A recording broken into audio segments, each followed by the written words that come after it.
Many years ago, I was attending university in London. I lived in student halls. Student halls are a type of accommodation for students. Each student has his or her own room, but the kitchen and bathrooms are shared. I liked living in halls. I had a nice room on the top floor with a good view. The location was not bad, and rent was quite cheap. But then I decided to rent a flat with my friend.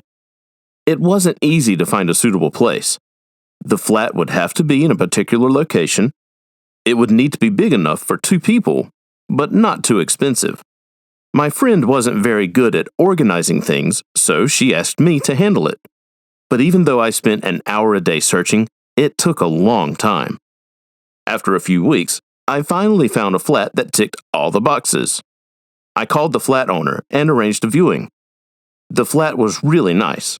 It had 2 rooms, one for me and one for my friend. I told the owner that I liked it and we would like to rent it.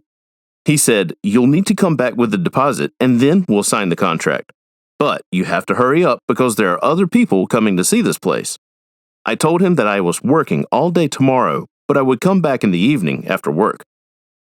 So the next day I came back. We signed the contract and I paid the deposit. The owner said he still needed to do the initial flat check before giving me the keys to make sure that everything was ready. He said he'd call me the next day. I went home and my friend and I celebrated. "I can't wait to live in our own flat," my friend said. 2 days later, I was at work. During my break, I tried to call the flat owner. He had said he would call me the day before, but he hadn't. The flat owner was not answering my calls. I mentioned this to my manager. Startled, she looked at me and said, "I don't want to scare you, but you might have been conned. I hope I'm wrong, but I've seen a situation like this too many times." I was shocked. Did we lose our deposit money? We had paid in cash because a bank transfer would take 3 working days, and we couldn't wait that long. My manager said that I could take the rest of the day off. She told me to go back and check the flat again. I called my friend. We met at the station and took a bus. 30 minutes later, we were standing in front of the building.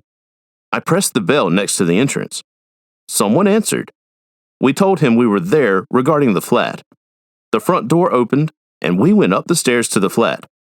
I knocked on the door, and a stranger opened. He said he was the owner. To be continued.